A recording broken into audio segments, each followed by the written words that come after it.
Hebat, Bapak Ibu guru yang kami banggakan, kami haturkan terima kasih yang sebanyak-banyaknya atas kerjasama, atensi, dan partisipasinya dalam room meeting kelompok kami, kelompok 12.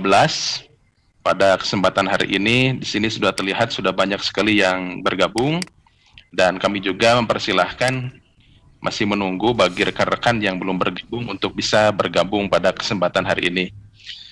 Pada room meeting pada kesempatan kali ini kita akan membahas judul yang cukup unik dan menarik, yaitu sharing hikmah asiknya menjadi guru, yang akan dibahas dipresentasikan oleh salah seorang guru hebat, guru super dari SD IT Mukmin Kreatif gitu ya, yaitu Ibu Agustin Nur Laila SPD, dan akan dipandu oleh moderator yang hebat dan super juga, yaitu Bapak Ustadz Fakih.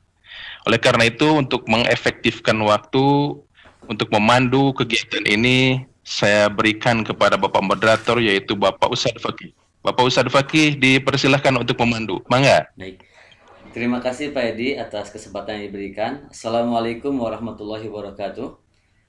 Bapak Ibu guru hebat yang saya banggakan, yang saya hormati, alhamdulillah pada sore ini kita bisa bertemu kembali di room yang sengaja kita siapkan untuk sama-sama menyimak mungkin ya paparan materi dari salah satu guru super yang kali ini materinya adalah materi yang ringan, tapi insya Allah akan banyak hikmah yang bisa kita petik dari materi ini.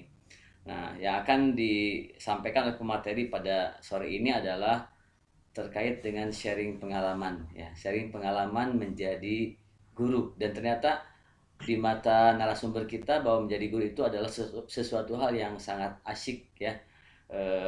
Insya Allah pada sore ini kita akan mendengarkan kesaksian ya dari Ibu Agustin Nur Laila SPD. Beliau lahir di Bandung tanggal 18 Agustus 97. Alamat Kampung Cilampeni RT 1 RW 6 Desa Cilampeni Kecamatan Katapang Kabupaten Bandung. Status saya tegaskan sekali lagi masih belum menikah ya, mudah-mudahan segera dapat jodoh.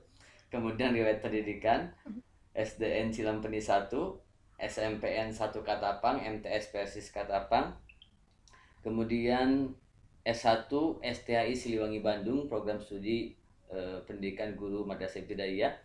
Pengalaman mengajar, beliau tahun 2015 menjadi guru pendamping di SDIP Ummul Mukminin. Kemudian tahun 2017 sampai sekarang beliau menjadi guru di SDIT Mukmin Kreatif. Kemudian beliau sempat juga tahun 2012 sampai 2017 menjadi guru di MDU Miftahul Falah. Kemudian tahun 2015 beliau menjadi guru di MDU Al-Idhar sampai dengan sekarang. Nah, beliau juga mencatat bahwa beliau juga aktif sebagai guru privat calistung, tematik, dan tahfidz usia SD. Nah, Bapak Ibu yang saya hormati, insya Allah pada sore ini saya tidak ingin banyak menyita waktu dan kesempatan bagi presentator untuk bisa menceritakan pengalamannya seleluasa mungkin. Maka oleh karena itu saya persilahkan kepada presentator untuk menyampaikan paparannya, dan kepada Bapak Ibu yang lain saya mohon silakan untuk menyimak dengan baik, kemudian mencatat apa yang perlu dicatat ya. Nanti kalau misalnya di akhir sesi ini mau bertanya atau mau sharing juga silahkan, kita akan buka waktu untuk kita berdialog. Baik Bapak Ibu yang dirahmati Allah Subhanahu wa taala, sekali lagi saya persilahkan kepada Ibu Agustin untuk memulai paparannya. Mangga Ibu Agustin. Ya, terima kasih kepada Pak Fakih.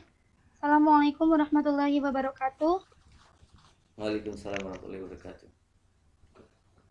Ya, terima kasih kepada Bapak Moderator yang sudah mempersilahkan saya pada kesempatan kali ini di sesi keempat ya.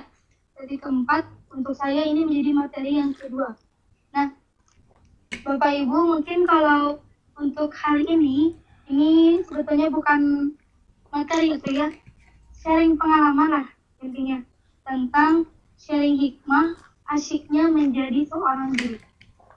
Bapak moderator mohon diingatkan saya ya kalau misalkan saya terlalu cepat atau mungkin ya bisa terlalu cepat itu cara ngomong saya. Ya, siap Bu Agustin.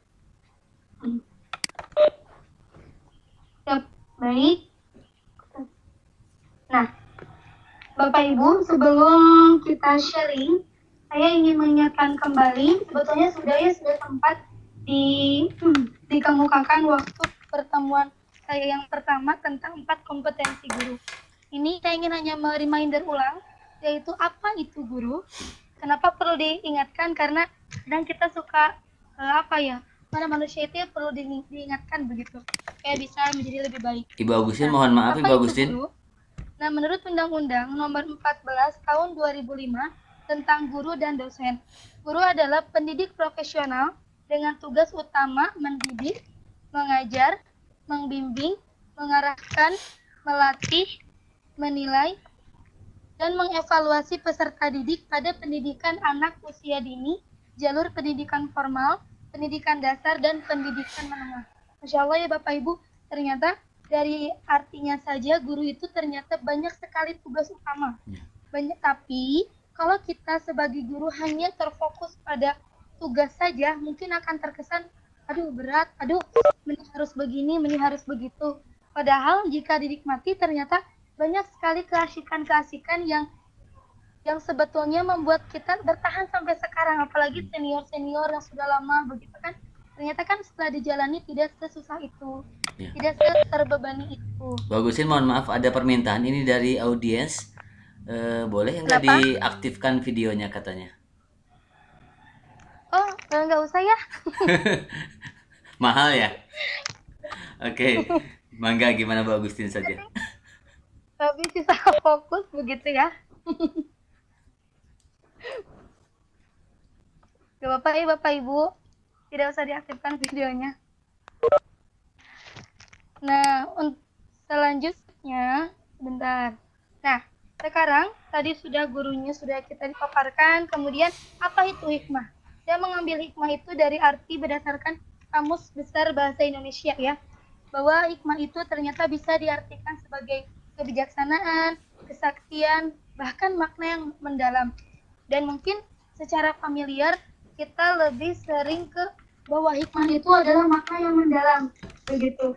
Misalkan saya menjadi seorang guru. Awalnya ini sharing ya Bapak Ibu. Kalau boleh jujur itu tuh saya tuh sebetulnya tidak pernah sama sekali mencita-citakan menjadi seorang guru. Sama sekali tidak tersirat begitu ya. Bahkan saya ingat sekali ketika zaman SMA waktu itu, jam kelas 12 lebih tepatnya. Kan kalau zaman-zaman usia seperti itu masih berpikirnya itu ideal ya. Jadi masih ingin jadinya itu seorang dokter, seorang yang farmasi, kemudian perawat, atau mungkin kalau saya inginnya kayak ke komunikasi sebagai senior dan lain sebagainya. Jadi lebih ke hal-hal yang sifatnya ideal gitu ya. Walaupun sebetulnya untuk orang-orang tertentu guru pun ideal di mata mereka, karena mungkin kalau saya waktu itu pandangannya udah biasa gitu ya jadi guru mah kayak gitu-gitu aja gitu. Tapi qadarullah justru hal yang tidak kita sukai itu tidak kita sukai malah menjadi kenyataan begitu. Nah, ketika dipahami, ketika diambil hikmah, ternyata memang menjadi seorang guru itu asyik gitu. Di samping juga asyik bahwa ternyata Allah itu mengetahui apa yang kita butuhkan, apa yang menjadi passion kita. Dan ternyata saya merasa sangat menikmati menjadi seorang guru itu. Bayangkan ketika saya yang emang tipe cerewet gitu ya, senangnya bicara, ternyata misalkan saya diposisikan menjadi seorang yang kerjanya itu di komputer, itu mungkin untuk saya tidak akan nyaman begitu. Makanya perlu mengambil hikmah itu sangat diperlukan sekali, terutama ketika kita sedang mengemban amanah. Agar apa? Agar kita bisa menikmati sesuatu itu dengan baik dan bisa melakukan sesuatu secara optimal. Begitu, makanya perlu sekali ketika kita menghadapi sesuatu, perlu pemaknaan yang mendalam, tidak hanya sekedar penunaian tugas semata begitu. Nah, kemudian, ini mungkin sekedar tips gitu ya, apa yang mesti dilakukan sebelumnya, sebelum kita atau apa yang mesti kita lakukan jika ingin mendapatkan hikmah begitu. Karena mungkin kalau orang yang berpikirnya biasa saja, ya sudah, tidak ada hikmah apapun, tidak ada nilai lebih, hanya sekedar penunaian tugas. Tapi nyatanya ada beberapa hal yang apapun pekerjaan Bapak Ibu, entah itu menjadi seorang guru, dokter, perawat, atau apapun itu, tentu ada beberapa hal yang mesti diperhatikan. Pertama, dimulai dari niat. Nah, niat pun perlu jelas gitu ya, niat kita itu untuk apa. Kenapa niat itu sangat penting?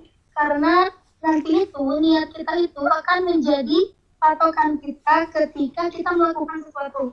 Misal nih, ketika misalkan ada seorang guru A, dia menjadi seorang guru itu sebetulnya hanya sekedar ya ingin mendapatkan pekerjaan saja, kemudian mendapatkan sertifikasi, kemudian untuk ketunjangan hidup saja, sekedar hanya materi, sekedar hanya keduniaan.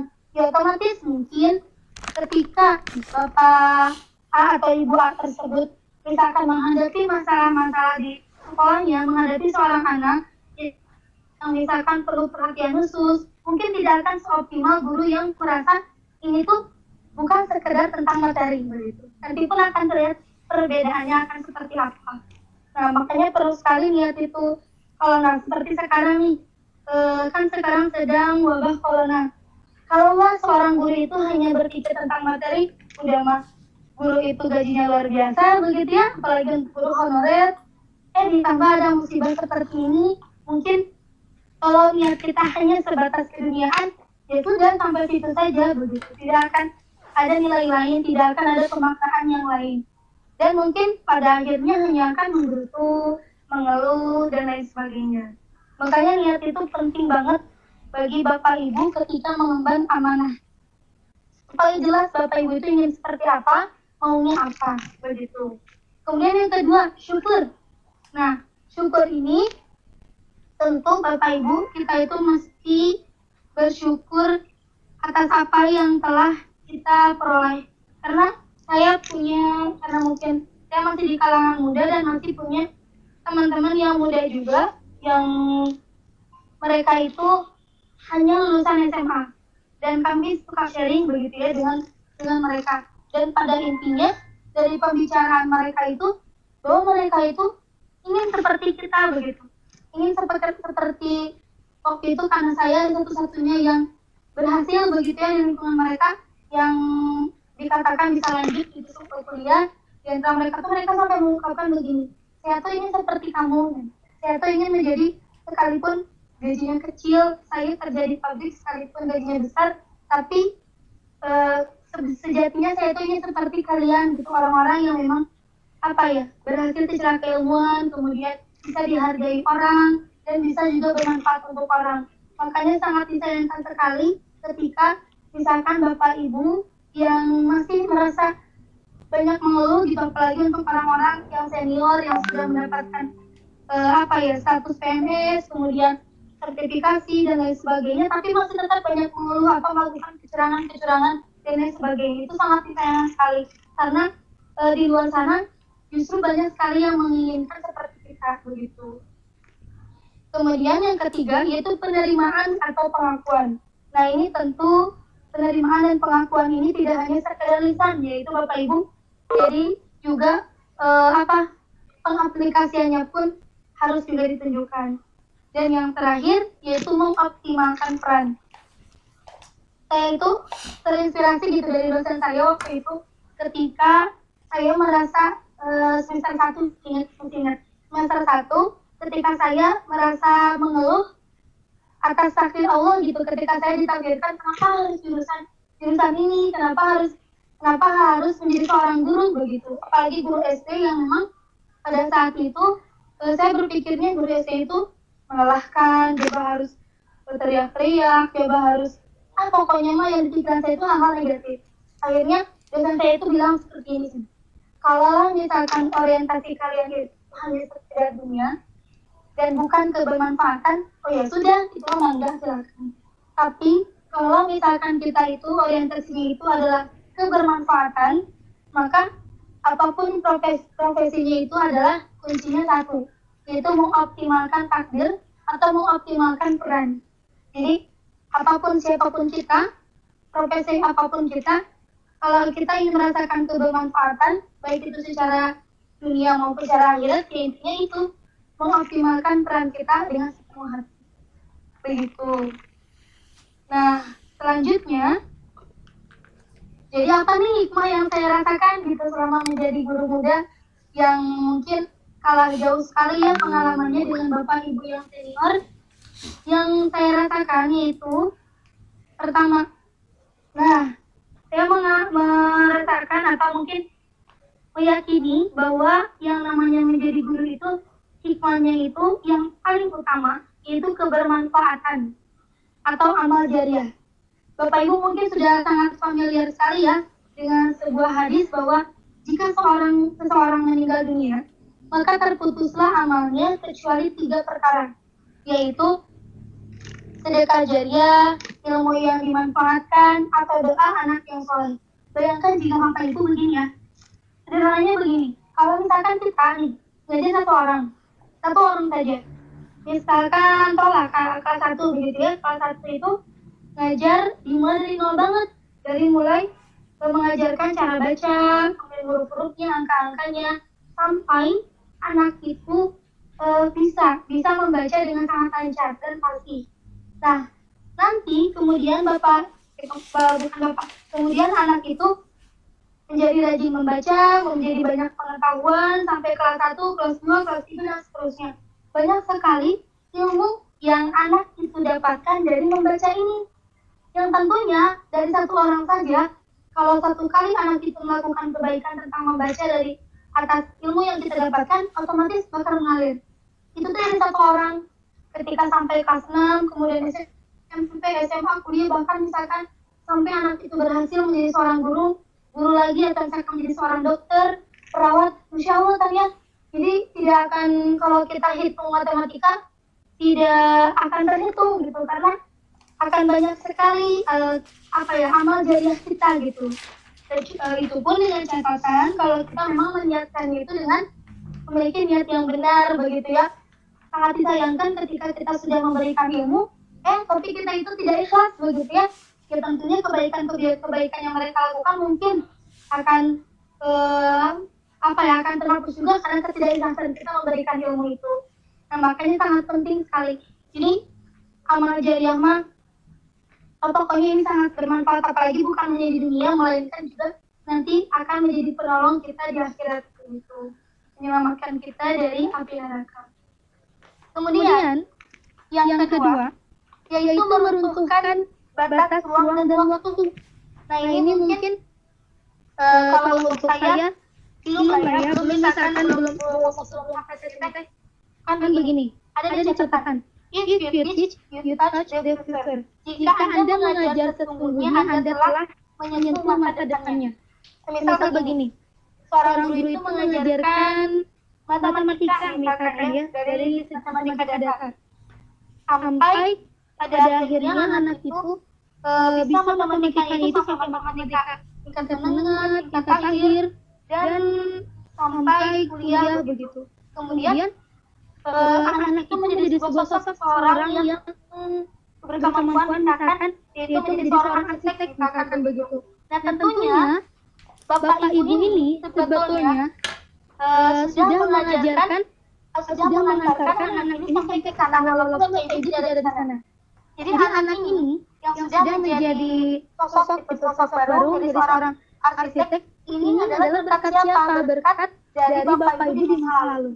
Makanya Masya Allah luar biasa sekali kan menjadi seorang guru itu bisa meruntuhkan batas ruang dan waktu, dan makanya optimalkan peran kita gitu. Kita mengajarkan yang baik, memberikan tauladan yang baik supaya apasnya mereka itu kelak di masa yang akan datang juga berharap bahwa mereka juga yang baik dan bermanfaat juga. Begitu. Nah kemudian hikmah yang ketiga ini adalah tentang rasa. Rasa ini kalau untuk mengajar itu sangat penting, menurut saya itu sangat penting sekali, terutama untuk mengajar anak usia SD. Dan saya pernah sharing sama teman saya gitu, teman saya ini dia adalah sosok yang memang dia tidak suka anak-anak. Kemudian dia sangat tidak bisa mengalah dengan anak-anak dan keras lah begitu ya. Tapi ternyata setelah dia mau belajar, dia bisa menjalankan perannya dengan baik. Akhirnya dia menjadi sosok yang sangat lembut, bahkan sangat disayangi oleh anak-anaknya. Jadi yang namanya rasa itu penting, teman-teman. Saya pun merasakan ketika di kelas saya itu yang sekarang ada seorang anak yang memang anaknya itu dia sering ketika awal-awal nih ya, saya belum tahu harus seperti apa. Anaknya itu sangat suka mengamuk gitu ya. Kalau misalkan apa-apa tuh marah, terus meja tuh ketika marah tuh meja jadi reruntuhan gitu ya, mengganggu temannya, marah tidak jelas dan lain sebagainya. Nah ternyata cara mengatasinya itu adalah dengan rasa tadi. Jadi dengan mengasah rasa tadi, saya pernah melihat cuplikan dari Bunda Lirisan bahwa katanya seorang anak itu sudah cukup ketidakhanian. Betul sederhana begitu. Katanya kata Bunda Liri itu anak itu sederhana. Ketika mereka sedang marah, gitu, sama anak kecil, sedang marah, sedang menangis dan sebagainya, dan sangat emosional gitu, sedang memuncak, maka yang dibutuhkan anak itu cuma satu katanya, rasa begitu. Kalau misalkan salah satu anak-anak yang masih bisa dipeluk, maka dipeluk saja begitu. Nanti juga akan mereda. Dan saya juga pernah mengikuti seminar pranikah, katanya begini, bahwa yang namanya pengakuan rasa itu penting. Supaya apa? Supaya kita itu memudahkan kita untuk penyelesaian. Contohnya nih, yang kasus tadi. Saya pernah yang anak tadi itu suka mengamuk, yang mengamuk jelas. Kemudian saya komunikasikan dengan orang tuanya, membalancekan apakah di rumah dengan di sekolah itu sama apa berbeda begitu ya. Ternyata sama dan orang tuanya belum menemukan gimana caranya begitu. Nah, kemudian saya teringat nih sama perkataan Bunda Heli dan waktu seminar pranikah itu. Saya coba ke anak tersebut ketika sedang sangat memuncak-muncaknya waktu itu. Saya coba ke anak itu saya tidak banyak bicara, cuman dideketin dipeluk, tapi bukan dipeluk bukan dipeluk kayak yang dipaksa untuk berhenti, bukan, tapi mencoba untuk memeluk dengan rasa begitu. Dipeluk, apakah langsung diam? Tentu tidak begitu ya. Jadi tentu tidak langsung diam seperti itu, tidak. Perlu waktu memang kan dipeluk sama saya tuh. Lalu dia terus saja semakin berontak ketika saya peluk. Tapi lama-kelamaan gitu ya, karena dia pun merasakan rasa yang berbeda dengan pelukan kita terus saja dipeluk. Kemudian saya bilang begini, kamu sedang marah, kata saya begitu. Boleh sok. Kalau lagi marah, sok boleh marah. Atau saya tutup saja, saya bilang begini, mau nangis atau kamu sedang sedih atau kata dia tuh, iya, katanya dia jawab, iya sedih. Akhirnya dia menangis jadi padahal dia itu tidak menangis awalnya, cuma tiap hari marah-marah aja tidak jelas. Nah, akhirnya dia menangis, kemudian saya bilang lagi, oh kalau lagi sedih sok boleh nangis tapi sebentar aja, ada begitu. Kata saya. Terus akhirnya dia mengangguk dan masih tetap di depan saya, dia akhirnya menangis, kemudian saya bilang ketika dia sudah mulai belajar, saya bilang begini ke anaknya itu, kalau sudah merasa senang, sok kita cerita sama bu guru kenapa merasa senang, itu kan ada alasannya. Nah, langsung dia akhirnya, Masya Allah gitu, saya juga saat mempraktekkan ini untuk pertama kalinya merasa takjub gitu. Akhirnya anak yang saya anggap sangat keras begitu ya, bukan seperti ya, susah untuk kita kasih tahu, ternyata dia bisa lalu dengan rasa begitu. Akhirnya dia mengungkapkan kenapa dia marah setiap hari, kenapa dia marah. Akhirnya dia mengungkapkan hal semacam itu. Alasan dia dari pengalaman inilah saya merasa ternyata menjadi seorang guru itu tidak hanya mengasah ilmuwan gitu ya, tentu mengasah rasa juga gitu ketika menghadapi seorang anak, terutama saya ya Bapak Ibu, saya yang belum pernah punya pengalaman punya anak secara biologis gitu ya, tidak tahu harus bagaimana dan dihadapkan dengan anak yang begitu tentunya ini menjadi sebuah pengalaman yang sangat luar biasa bagi saya karena yang namanya rasa itu perlu diasah begitu, entah itu mau rasa sayang, rasa peduli, rasa memahami, karena ini itu sangat penting bagi seorang guru. Dan akhirnya ketika sudah masuk rasa itu, kita pun mudah menasihati, dan itu yang saya takjub akhirnya, Masya Allah ternyata lebih mudah gitu, nggak susah. Kadang yang jadi membuat rasa itu, ya apa ya, kita yang menganggap bahwa ini rumit, kita yang menganggap bahwa anak itu nakal, kita yang menganggap bahwa anak ini menjengkelkan dan lain sebagainya. Tapi ternyata ketika kita mencoba membuka peluang untuk kita, itu tidak seperti itu begitu. Makanya ini rasa ini sangat berarti sekali bagi saya. Nah kemudian selanjutnya yang keempat yaitu upgrade ilmu. Nah ini upgrade ilmu ini sudah sangat jelas sekali ya Bapak Ibu, apalagi sekarang kurikulum 2013 itu apa ya istilahnya sangat melesat gitu materinya. Saya ingat zaman dulu saya kalau mata pelajaran IPA itu kelas 3 atau kelas 4. Tapi sekarang kan materi IPA itu sudah ada di kelas 1. Bahasa Inggris sudah ada di kelas 1. Kemudian apalagi yang pelajaran, saya melihat pelajaran adik saya. Pelajaran SMP itu yang kelas 1 itu adalah materi saya ketika SMA kelas 3. Makanya upgrade ilmu ini tentunya harus menjadi hobi bagi seorang guru. Karena apalagi perkembangan teknologi semakin canggih gitu ya,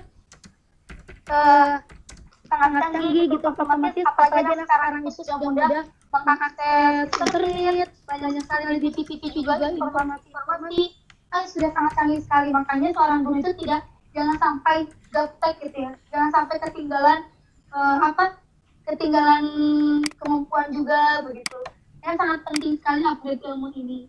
Bayangkan jika kita mengajar kita sendiri tidak paham gitu kan, otomatis nanti kesananya tidak akan, tujuan pendidikan itu atau tujuan pengajaran itu tidak akan sampai mungkin tidak akan seluruh, tapi separuh begitu. Nah kemudian saling menyayangi dan saling mendoakan. Nah ini masih tentang rasa tadi juga ya Bapak Ibu. Entah saya kalau misalkan berbicara tentang guru itu suka baper gitu ya, karena kan sering sekali dibuat baper sama anak-anak kelas 1 begitu, karena mereka itu luar biasa sekali gitu ketika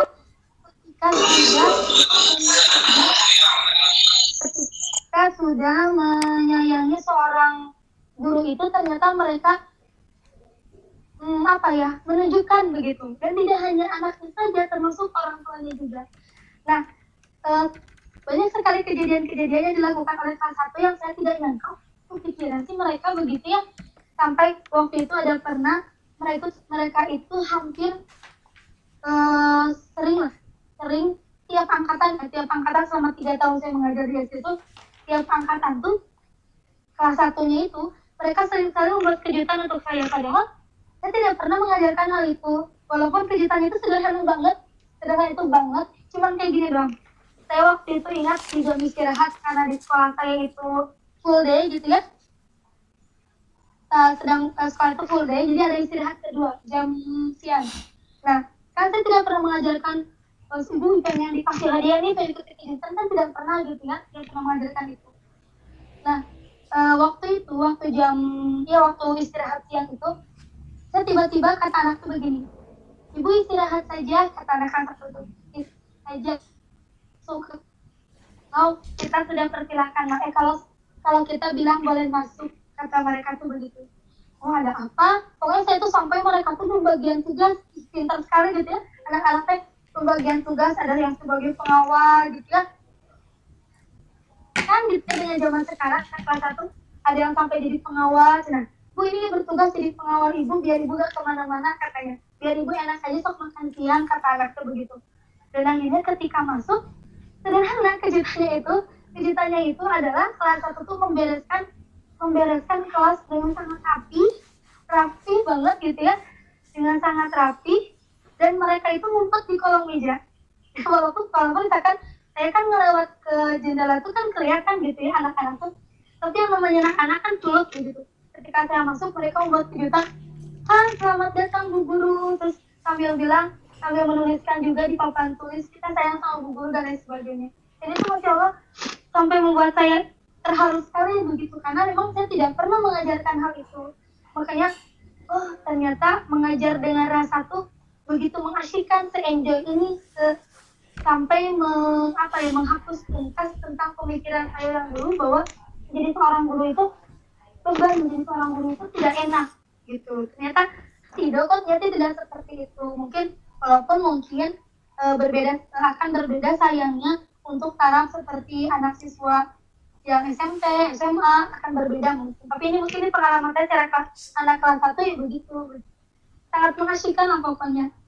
Termasuk juga tidak hanya anaknya, orang tua juga begitu.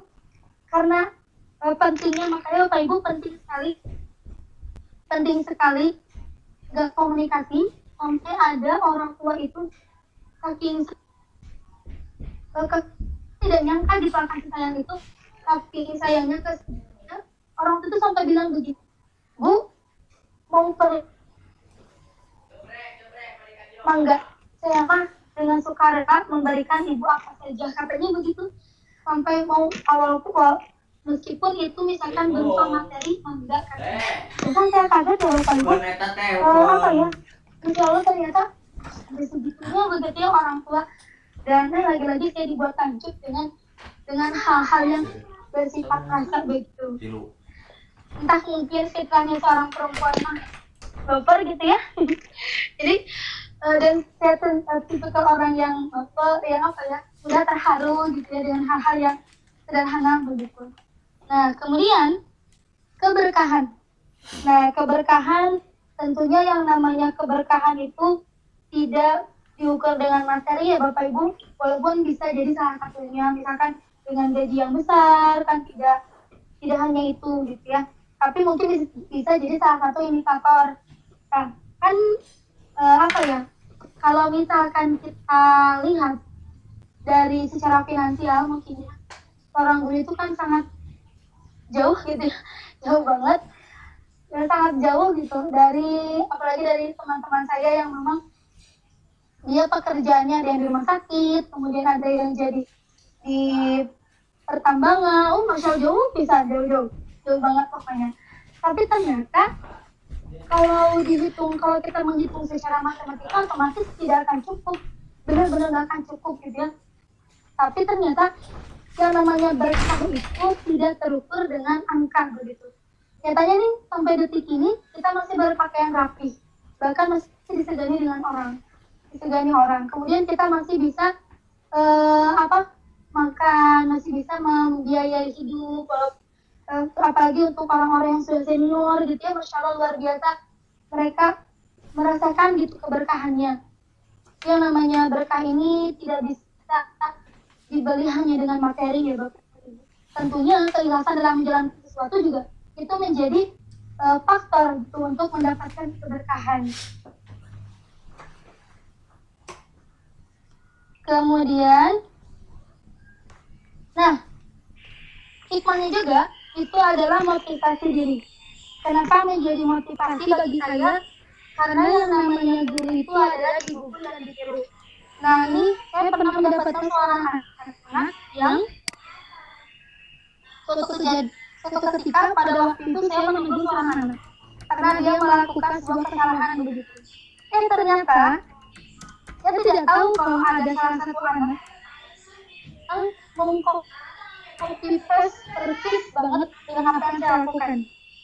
Nah, dengan mengcopy paste itu apa? Bisa dilihat dari ada kejadian semula yang sama gitu, terulang kembali, dan saya tidak sempat menegur, dan saya dengan salah satu anak yang menegur dengan cara saya yang persis banget dari mulai kata-kata sampai gayanya, kata-katanya copy paste banget gitu. Terus saya sampai kaget, ternyata ya dilihat banget itu sama anak-anaknya, sampai ada anaknya yang mengcopy paste itu banget. Jadi saya tuh khawatir, gimana kalau misalkan secara tidak sadar saya melakukan kata-kata yang tidak baik begitu ya, kan itu menjadi saya juga jadi agak khawatir sampai khawatir ya Allah gimana. Karena kalau kemarin-kemarin itu saya melakukan atau berbuat perkataan yang kasar misalnya tidak disadari begitu. Karena memang itu anak itu mengcopy paste banget gitu, apalagi anak kecil itu kadang-kadang kemampuan filternya itu apa ya? Kemampuan filternya itu belum ada gitu. Apalagi salah satu orang terima saja gitu ya informasi walaupun itu negatif itu diterima saja mereka mah. Makanya sangat memotivasi saya gitu supaya bisa lebih baik. Karena memang begini juga lagi, yang namanya anak itu, yang saya rasakan anak itu sesuai dengan pikiran kita. Saya pernah ketika di rumah itu sangat ya bisa dikatakan lah sedang ada masalah gitu ya, sedang ada mungut gitu ya, sedang jengkel begitu. Tapi karena dan waktu itu saya tidak terkontrol, waktu tidak terkontrol tidak menyesuaikan bahwa saya sedang sekolah. Tidak marah-marah, cuman mungkin anak-anak juga terasa perbedaannya. Dan apa yang terjadi ketika saya situasi seperti sedang merasakan itu, ketika ngajar pun mendadak anaknya dikasih gitu ya. Anaknya mendadak anaknya sama ikutan nyebelinnya begitu. Dan ternyata anak itu sesuai dengan apa yang kita pikirkan.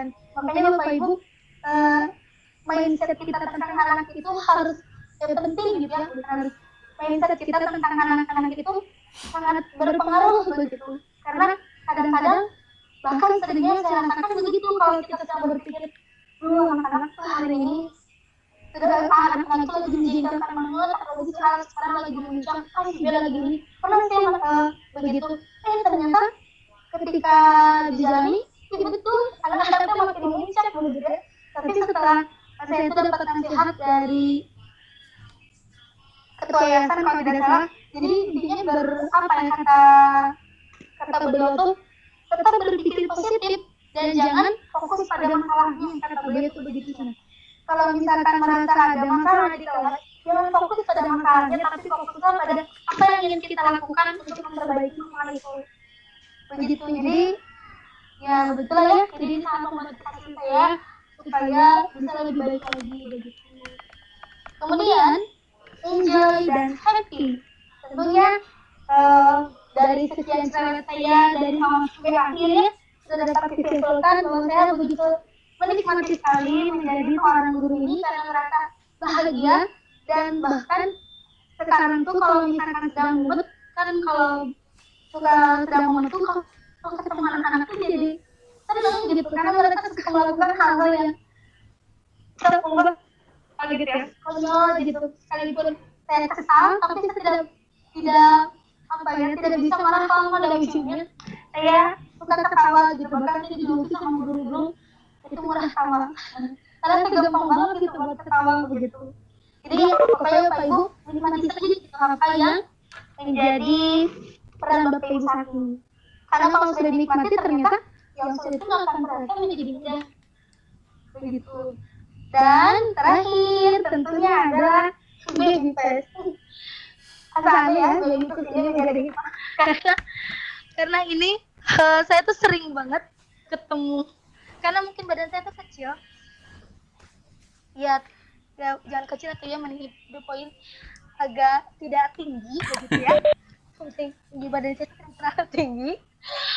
Nah, jadi saya itu seringnya ketika bertemu dengan seseorang tuh, Dek, sekolah di mana? Katanya begitu. Dek, Dek, sekolah di mana? Kemudian sampai pernah ditilang sama bak polisi karena mungkin saya mah di SDIT ya, jadi pakai bajunya tuh baju bebas gitu, baju muslim biasa, nggak pakai baju dinas begitu.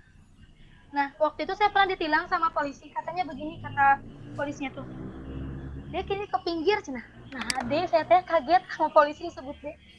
Ini ke pinggir, ya terus saya gitu ya ditanya kenapa ininya lampunya mati, terus akhirnya tuh ditanya dia hari sekolah, cina sekolahnya di mana pagi-pagi udah berangkat, pokoknya gitu. Kita kan jadi ingin ketawa ya gitulah ya, walaupun ya gak baby face sih wajah saya enggak, cuman hikmahnya menjadi seorang guru yang ini itu begitu.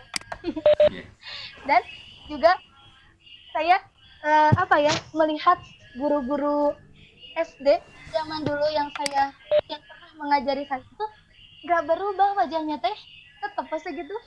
Nah, saya juga beberapa hari yang lalu ketemu dengan guru SD saya yang dulu, guru kelas 1, angger ya wajahnya teh kayak gitu. Guru kelas agama ketemu tetap wajahnya teh kayak gitu. Jadi beruntunglah Bapak Ibu ya yang menjadi seorang guru. Jadi di mata murid-muridnya bahwa Bapak Ibu itu tetap awet muda. Begitu ya. Ini mah bonus ya Bapak Ibu. Dianggap selalu muda, selalu energik. Begitu. Ya. Apalagi ya, sudah. Itu mungkin sharing pengalaman saya mengenai saya selama menjadi guru itu merasakan seperti apa. Demikian Pak Moderator, mohon maaf ya Bapak Ibu kalau saya terlalu cerewet karena saya tipikal orang kalau sudah bicara saya susah untuk berhenti. Kelihatan lah ya dari karakter bicara saya yang begini. Silakan Pak Moderator. Oke, terima kasih Pak Agustin yang luar biasa. Ini saya minta sekali lagi untuk bisa mengaktifkan video ya, karena ada beberapa audiens yang minta itu ke saya. Ini kasihan ibu hamil katanya bisa ngacai kalau punya anak pengen ngelihat wajah Bu Agustin gitu. Jangan atuh. Ya, Masya Allah ya, luar biasa sekali. Saya mencatat beberapa hal. Jadi Bu Agustin itu adalah orang yang ditakdirkan sebetulnya menjadi guru kebetulan awalnya, tetapi dengan izin Allah, dengan motivasi yang sangat tinggi, akhirnya Bu Agustin menjadi salah satu guru betulan ya. Jadi dari guru kebetulan menjadi guru betulan. Kemudian saya mencatat juga bahwa ternyata pengalaman orang yang lebih tua itu boleh jadi lebih banyak ya, tetapi bagaimana seseorang bersikap atas apa yang dialami tergantung kedewasaan seseorang ya. Ada kalanya orang muda yang dewasa bisa bersikap lebih baik dibandingkan dengan orang tua yang kekanak-kanakan ya. Kemudian kalau bicara pengalaman mengajar, tentu yang senior bisa lebih lama, tetapi bukan berarti yang junior ini pengalamannya dikalahkan sama yang senior ya. Bisa jadi ada orang yang mengajarnya sudah belasan atau puluhan tahun, tetapi dalam kenyataannya bisa jadi bahwa dia hanya mengulang pengalaman mengajar 1 tahun itu berkali-kali gitu ya. Kemudian untuk selanjutnya saya persilahkan kepada para audiens yang ingin mungkin menambahkan atau sharing juga ya, atau mau bertanya langsung ke Bu Agustin terkait hal-hal yang lebih detail daripada yang disampaikan oleh Bu Agustin tadi. Silahkan, saya minta untuk mengangkat tangan ya, agar kita bisa live gitu. Oke, saya cek. Ada yang mau menyampaikan sesuatu, silahkan, boleh angkat tangan. Oh, ini ada pertanyaan dari Bu Yani. Bu Yani, mau saya bacakan atau mau disampaikan sendiri?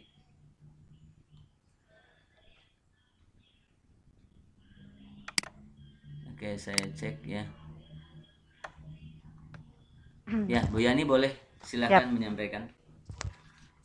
Ada. Hai. Selamat sore Bu Agustin.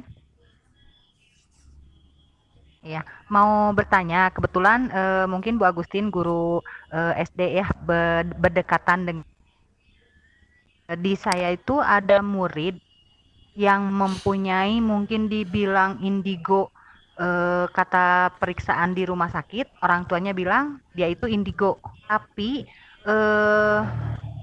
seperti bukan yang indigo Bu. Bagaimana cara menghadapi, kadang-kadang saya juga kewalahan, sampai-sampai orang tuanya itu jarang masuk sekolah, anaknya itu jarang masuk karena dia tuh over ya, kadang-kadang histeris, harus bagaimana. Kadang-kadang misalnya suatu hari ke sekolah, dia datang, Bu, namanya Rindu, mau sekolah, oh iya ditunggu sama ibu. Pas ke sekolah itu kadang-kadang lari keluar, sampai saya pernah kejadian mengejar dia hampir ke pinggir jalan, hampir menyeberang jalan, sampai saya tidak sadar, tidak memakai sepatu, lari mengejar dia, orang tuanya lagi nggak ada. Resikonya kan sebagai guru TK itu Tapi anak yang seperti itu kalau di kelas nggak bisa diam. Kadang-kadang mengikuti menulis, kadang-kadang mengganggu orang, kadang-kadang diam. Nah, bagaimana mengatasi anak seperti itu, Bu? Terima kasih. Ya, silakan Ibu Agustin langsung ditanggapi. Ya, Ibu siapa ini? Bu Yani. Ya. Ibu kedengeran suara Iya, saya? kedengeran. Pak, Bagus gelap-gelap, main Ibu. cerang. Ya, ini mah mungkin bukan cara ya, kalau misalkan cara mah sepertinya Bu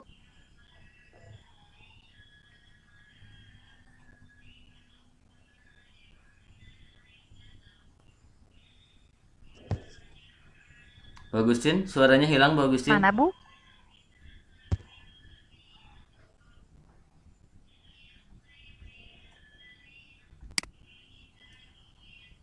Bu Agustin.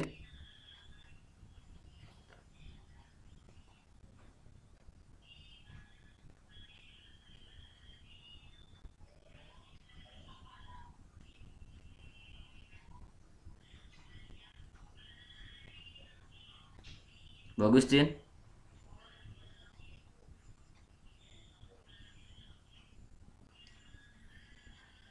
Ya, ini sepertinya Bu Agustin sedang ada kendala dengan sinyal. Oke, kita tunggu beberapa saat.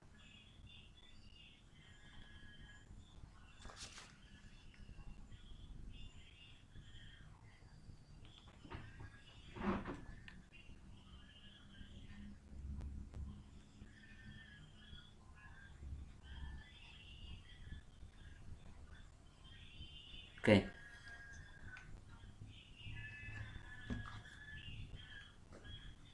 Baik, sebelum ke Bu Agustin mungkin ada yang mau Kalau menanggapi gitu. cek Bu Agustin tidak kedengaran suaranya. Bapak moderator, mohon. Kayaknya lost sinyal Pak, kayaknya. Bu Agustin, halo. Bisa kedengaran Bu Agustin? Kayaknya lost sinyal Pak.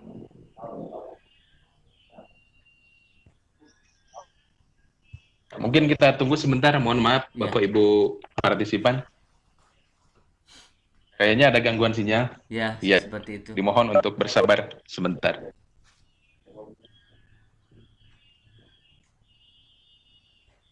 Ini saya chat WA juga, checklist 1 sepertinya sinyal. Atau mungkin sebelum saya persilahkan kepada Pak Agustin, ada dari Bapak Ibu yang lain yang ingin menanggapi pertanyaan dari Ibu Oh, gitu. Yani, silahkan. Sinyal ya.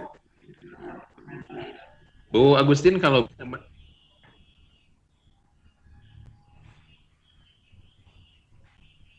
Wah, sekarang malah hilang ya.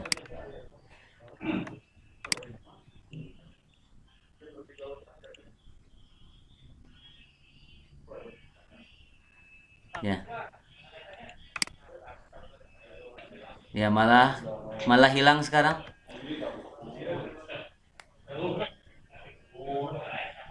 Oh, hilang ya? Ya, Sinyal kayaknya. sinyal. Ya, baik. Nah, mungkin Bapak moderator Gimana, Pak? dipersilakan kepada Bapak Ibu. Ya. Ada yang mau menambahkan mungkin. Betul. Menanggapi mungkin dari partisipan. Siap, sambil nunggu Bu Agustin kembali ya. Saya persilakan, mungkin ada di antara Bapak Ibu yang ingin sharing ya. Terutama silakan untuk menanggapi apa yang ditanyakan tadi oleh Ibu Yani ya, terkait dengan bagaimana penanganan terhadap anak-anak luar biasa ya, anak-anak indigo di antaranya. Mungkin ada yang punya pengalaman mengatasi anak seperti itu, silahkan, boleh angkat tangan. Ibu Sri. Ya, saya coba. Halo. Ya. Halo, suara saya kedengaran, Pak? Ya, siap, Bu. Iya. Bukan menanggapi ya. Mungkin saya akan sedikit bertanya kali ya, kalau untuk anak itu, karena memang untuk anak usia TK itu kan Ibu Yani ya. Iya. Tahu indigonya Iya. itu dari mana? Yang pertama. Nah, karena kan kita tidak boleh guru itu tidak boleh menjudge ya. Ya, Bu Agustin sudah kembali ya? Halo. Sudah tiba-tiba keluar. Gimana mau Bu? Ya, Ibu Sri silakan dilanjutkan dulu. Ya. Jadi gini, jadi kita harus jelas dulu anak ini termasuk klasifikasi apa itu harus jelas. Dasarnya dari mana. Jadi jangan hanya istilahnya mah gini, kayaknya sih, nah jangan sampai seperti itu. Jadi nanti kesalahan penanganan juga itu akan sangat buruk berdampaknya kepada anak ya. Nanti mungkin kalau misalnya ibu tertarik dengan anak berkebutuhan khusus, besok bisa bergabung dengan room saya. Nah untuk guru sendiri kita tidak boleh menyimpulkan, misalnya si anak ini autis, si anak ini hiperaktif, itu guru itu tidak boleh. Tidak ada, bukan pada tempatnya gitu ya. Maksudnya kita boleh menerima anak segala jenis anak berkebutuhan khusus, tetapi kita tidak boleh menyimpulkan. Oh Bu, anak ibu kayaknya hiperaktif deh. Itu tidak boleh. Jadi ada ahlinya. Ya. Di situ ada Sampai ada keterangan psikolog begitu ya, Bu ya? Dokter, ya. Ya, betul.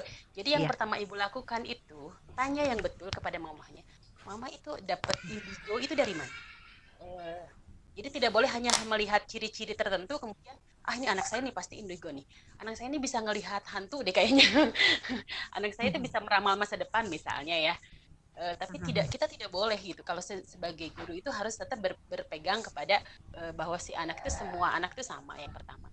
Kemudian ketika ada anak yang ada perilaku tertentu, itu kita harus melihat dari segi psikologisnya juga gitu.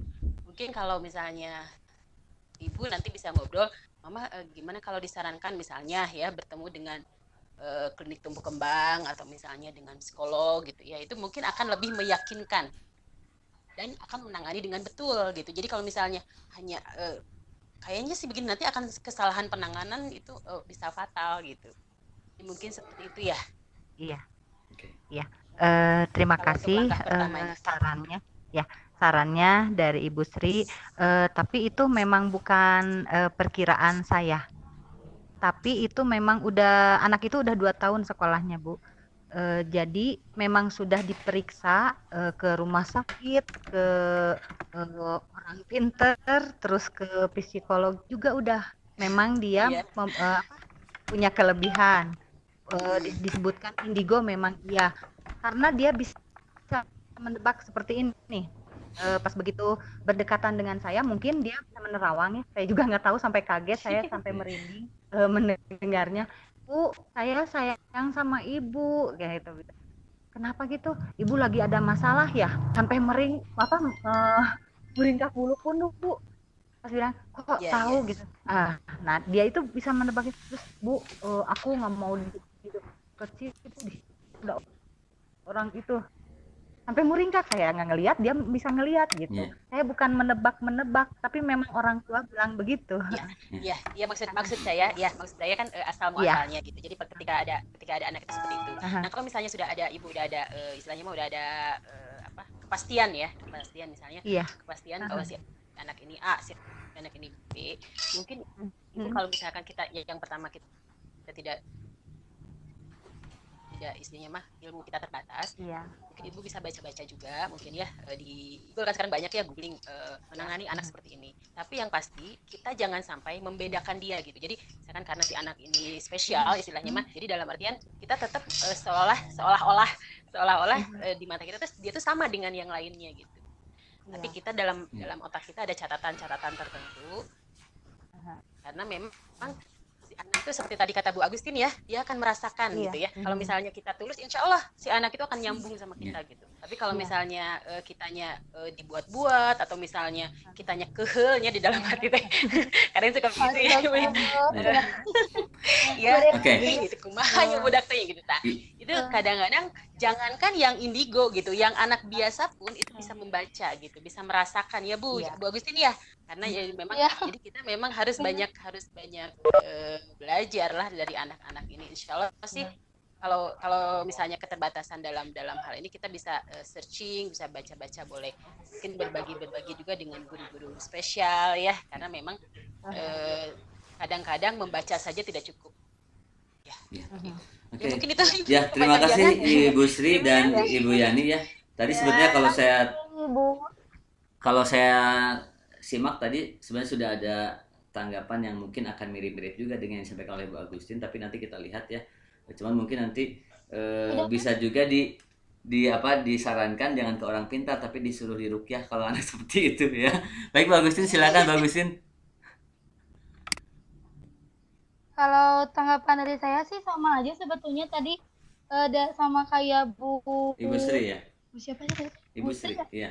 Iya, sama. Saya menyarankan untuk tadi awalnya karena tidak tahu kalau emang sudah jelas begitu ya. Tadi saya bilangnya ya iya gitu dipastikan terlebih dahulu kenapa.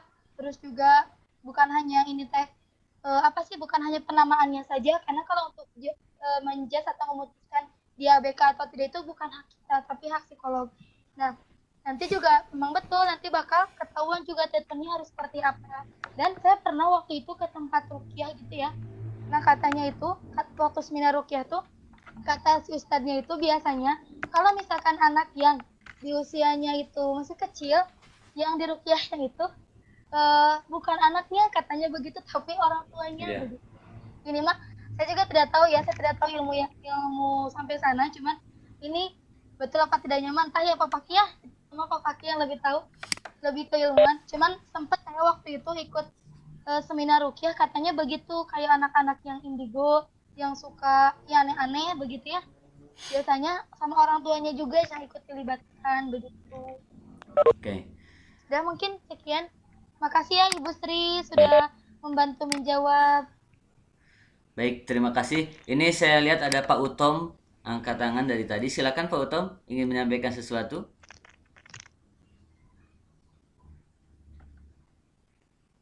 Wabarakatuh.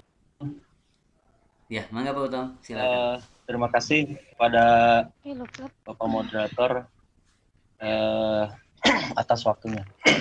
Akan tetapi saya ingin nanya dulu Pak, kalau ini waktunya sampai jam berapa ya? Ya, oh ya kita jam 5 ya sebenarnya, tapi karena tadi ada sedikit kendala, Ya. saya coba kasih toleransi 5 menit lagi lah.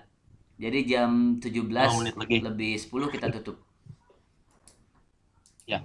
Baik, kebetulan di sini juga ada pertanyaan yang urgent panggitannya banyak. Kanggo Ibu Agustin, abdi mah tadi bade nanggapi hunkul gitu nya. Mung ieu mah pilih kabujeng waktosna seep.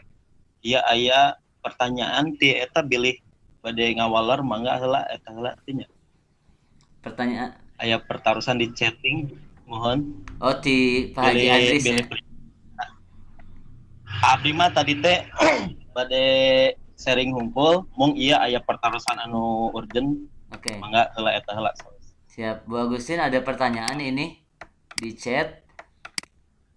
Saya bacakan saja ya. Kalau sekarang sedang asik jadi guru terus tiba-tiba ditawarin jadi pegawai bank, gajinya besar bagaimana Bu katanya? Ini mungkin pertanyaan pribadi atau gimana ya? Silakan Bu Agustin. Ya, kalau saya sih waktu itu juga pernah ada yang apa ya yang menawarkan demikian walaupun tetap jadi guru waktu itu Maya. Cuman kalau saya lebih kalau kayak pekerjaan itu lebih ke kenyamanan mungkin ya. Karena walaupun gaji besar belum tentu kita nyaman. Ya misalkan saya juga beberapa waktu yang lalu pernah ditawari di sekolah saking bapak itu teh entahlah ya bapak itu tuh ngebet banget gitu ya sampai bilang sok mau digaji berapa di sini dikasih sana begitu sampai kayak gitu dan saya tuh tidak mau karena saya sudah menemukan kenyamanan di sekolah yang ini. Terus pernah waktu itu di sekolah yang sebelumnya saya pernah lebih ya lumayan lah ya gajinya lebih besar dari yang sekarang. Aduh. Mungkin ya kalau misalkan secara finansial. Buka Gak kartu. curhat ya Pak Fakih. Buka kartu ini, Mai. Ya. Iya, Miss. Ya kan buka-bukaan Oh ya iya tadi iya iya, pertanyaan iya itu. silakan. Iya. Tapi kalau saya secara pribadi lebih ke rasa nyaman saya begitu. Kalau misalkan toh saya sudah nyaman di sini, ya sudah lah gitu. Apalagi kan saya perempuan begitu ya. Kalau untuk saya pribadi tidak terlalu mengejar hal itu begitu. Ya. Itu mungkin. Ya, cukup jelas lah. Ada waktu 3 menit lagi, silahkan Pak Utom jadi menanggapi sebagai penanya atau penanggap Boleh. terakhir, mangga silakan. Terima kasih Bu Agustin dan moderator juga. Saya sedikit saja yang tadi betul yang dikatakan oleh Bu Sri juga Bu Agustin betul seperti itu, karena itu hak prerogatif daripada psikologi gitu ya. Akan tetapi di lapangan kami punya satu orang anak Pak. Anak ini kata orang ya itu berkelainan gitu, kelainan khusus. Sampai Kak setiap kali dia bermain dengan dedaunan ngomong gitu jeung daun tehnya ngobrol uplek gitu duaan jeung daun gitu kan. Kemudian aya tatangkalan ngomong jeung tatangkalan gitu. Kadang suatu saat ada penghapus dia ngomongnya jeung penghapus gitu. Nah, itu teh sama yang lainnya diisolir Pak ya, diisolir kemudian dijauhkan. Ieu mah cenah ieu ABK, oh ieu mah cenah idiot, oh ieu mah ini. Nah, ketika orang menjawab seperti itu akan tetapi bagi saya berbeda Pak. Bagi saya itu bukan seperti itu, anak ini justru bukan berkelainan gitu. Lalu kemudian saya samperin anak itu, kemudian kita berbicara dari hati ke hati. Nah, dari hati ke hati, kemudian artinya begini, saya ngomong sama anak itu teh seperti saya mengalami apa yang dia alami begitu. Nah, dia ngomong begini, saya ngikutin gitu. Dia ngomong sama daun, kita ngikutin gitu, ngomong sama daun. Akhirnya ketika itu dilakukan ternyata ada connecting dengan anaknya gitu. Geningan aya orang yang memang sama jeung saya gitu Kak. Nah, setelah itu setelah ada connecting dengan anak itu baru kita bisa masuk Pak. Nah, kenapa contohnya bisa masuk? Saya ajak anak itu sudah ayo kita sholat. Ayo Pak, siap. Gitu. Langsung sholat berjamaah. Sampai Kak itu keseringan seperti itu dia ngomong, Bapak belum sholat ya? Nah si anak ini teh tahu bahwa saya tuh belum sholat gitu. Akhirnya kamu udah sholat belum? Udah gitu kan. Nah suatu saat ketika di sekolah kita itu tiap hari Jumat ada kultum ya, kuliah 7 menit. Kemudian sebelumnya ada pembacaan Al-Quran. Saya di sana bernyanyi dulu untuk menghangatkan suasana. Setelah bernyanyi saya ngecek ke anak itu, Sudais itu namanya Sudais. Kebetulan Sudaisnya ada di situ gitu ya. Dan saya lempar ke Sudais dan Sudaisnya ada connecting gitu. Setelah connecting, si bapak mah gitu. Sampai dia wajahnya merah gitu sampai mau ngambek gitu ya. Akan tadi saya bilang, Sudais sini, yuk kita baca bareng. Ternyata Pak subhanallah dia baca Al-Quran 3 surat di dalam kultum itu. Dan tidak percaya gitu dengan seorang sudais yang memang bisa melakukan hal itu gitu. Nah, kesimpulannya jadi anak-anak di sekolah itu selama itu belum ada catatan tertulis di dalam psikologi, kita tidak bisa menjustis, akan justru kita masuk ke dunia anak seperti itu. Nah, jadi panjang ya. Mungkin yang bisa seringkan ya. Saya seringkan dan ternyata di lapangan seperti itu. Baik. Dan akhirnya Sudais ini dia seorang anak yang sebetulnya dia bisa, dia mampu, dia berbeda dengan yang lain gitu ya. Dan saya acungkan jempol kepada anak ini dan saya bisa masuk ke anak ini gitu. Apakah pertanyaan anak itu yang bisa mengikuti saya atau saya justru jadi idiot gitu Pak? Itu ya. Harus masuk ke dunia mereka. Terima kasih Pak. Sama-sama, terima kasih Pak. Ya, mangga Bu Agustin, silakan ditanggapi dengan sangat singkat karena waktu kita sangat terbatas dan sudah lewat dari waktu yang seharusnya ya. Mangga. Ya. Ini teh ditanggapi apa udahan? Mau ditanggapi sedikit boleh sekalian closing statement. Sebetulnya ada pertanyaan lagi dari Ibu Eni di chat. Silakan mau ditanggapi atau seperti apa? Boleh kita nawar lah 2 menit lagi.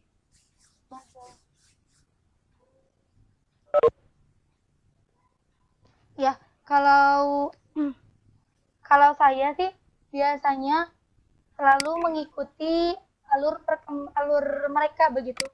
Kayak misalkan ada anak yang saya juga sama ada Bu. Jadi anaknya itu senangnya teh pas awal-awal senangnya teh main gitu ya. Senangnya padahal kita tuh punya tuntutan gitu ya Bu ya. Tuntutan kurikulum itu harus bla bla bla bla, apalagi PAUD juga kan ada 6 aspek perkembangan yang lain begitu. Nah, sedangkan anak ini terfokus sama asik-asikannya mereka. Kalau saya biasanya dibiarkan saja dulu. Kalau saya biasanya dibiarkan saja dulu. Dalam membiarkan ini, saya tidak terfokus pada materi atau misalkan terfokus pada hal yang harusnya dia dapat begitu. Biasanya saya selalu di hal membiarkan ini tidak, udah diantepin, bukan. Tapi lebih ke dijadikan ajang untuk pendekatan begitu. Dibiarkan tapi sambil dideketin begitu. Supaya apa? Biar fase ini tidak lama. Karena kalau udah sama dia sering main-main, ternyata tidak ada upaya guru untuk melakukan pendekatan, ya sudah nanti khawatirnya lost begitu. Nah makanya biasanya begitu ketika misalkan ada fase begini tuh dikasih, kalau kita istilahnya mah toleransi lah ya, dibiarkan dulu sebentar, kemudian sambil dilakukan pendekatan. Karena saya juga teringat ketika perkataan ketua yayasan tuh begini, kalau misalkan ada anak yang begitu, katanya begini, kan weh, nanti juga anak mah ada fase habisnya, cina begitu. Saya ingat kali dibiarkan nanti juga ada fase habisnya, tapi bukan berarti dibiarkan ya, bukan, sambil melakukan pendekatan begitu. Sekian mungkin Pak Fakih. Ya, mangga, siap. Terima kasih Pak Agustin. Ini juga saya pikir yang barusan itu Pak Fakih. ya, oh ya. Oke, terima kasih Pak Agustin. Ya, saya pikir cukup. Sekian Pak Fakih. Ya, saya pikir cukup. Terima kasih. Dan ini juga sebetulnya sedikit menyinggung dengan yang ditanyakan oleh Ibu siapa tadi? Ibu Eni ya. Jadi keun weh murang kali mah dibereskeun heula masanya. Toh mereka juga punya taraf perkembangan masing-masing. Jadi silakan saja dihabiskan masanya seperti apa. Kalau mereka masih senang main silahkan gitu ya. Oke, pamitos beres masa nama akan berhenti sendiri gitu ya. Seperti itu mungkin ya. Mbak Agustin, ada yang mau disampaikan closing statement 30 detik? Silakan sebelum kita tutup acara ini. Intinya Bapak Ibu dari awal sampai akhir pada kesimpulannya bahwa kita diharuskan untuk melakukan sesuatu melakukan peran kita dengan ikhlas, kemudian menjaga niat dan menjalankannya secara optimal. Supaya apa? Supaya tidak hanya sekadar kita kepuasan melaksanakan tugas saja, melainkan ada nilai-nilai lain, ada keberkahan yang lain yang bisa kita dapatkan. Cukup mungkin Pak Fakih. Oke. Itu aja. Terima kasih Bu Agustin, luar biasa sekali sharingnya. Mudah-mudahan kita semua bisa semakin semakin meningkatkan kualitas kita sebagai seorang guru, dan mudah-mudahan setiap fase yang kita lewati pada masa-masa berikutnya bisa kita ambil hikmah yang baik sehingga kita bisa menjadi orang-orang yang lebih baik lagi di masa mendatang ya. Itu saja mungkin untuk sesi sore ini. Saya ucapkan terima kasih kepada presenter juga. Saya ucapkan terima kasih kepada para audiens yang sudah menyimak. Mohon maaf ada durasi tambahan 15 menit karena ada beberapa kendala teknis tadi. Selanjutnya saya persilahkan kepada Bapak host ya untuk menutup acara. Ya, terima kasih Bapak dan Ibu host yang sudah memandu, juga sudah mengupas tuntas materi yang dibahas pada kesempatan hari ini. Juga kepada Bapak Ibu, para partisipan yang sudah ikut serta masuk gabung dalam room meeting yang sudah kami buat ini. Mudah-mudahan Bapak Ibu semua kegiatan kita pada hari ini memperoleh berkah ya. Berkah ilmu, berkah silaturahim, juga berkah kesehatan dan berkah lain-lainnya. Itu saja mungkin pembahasan materi pada kesempatan hari ini. Saya host Edi Rismawan, mohon maaf apabila pada kesempatan ini banyak kekurangan gitu ya. Tadi karena ada gangguan sinyal dan sebagainya, sekali lagi mohon maaf. Dan kami haturkan terima kasih atas atensi dan partisipasi Bapak Ibu semuanya. Ditutup saja oleh doa akhir majelis. Subhanakallahumma wa bihamdika asyhadu an la ilaha illa anta astaghfiruka wa atubu ilaik. Assalamualaikum warahmatullahi wabarakatuh. Waalaikumsalam warahmatullahi wabarakatuh.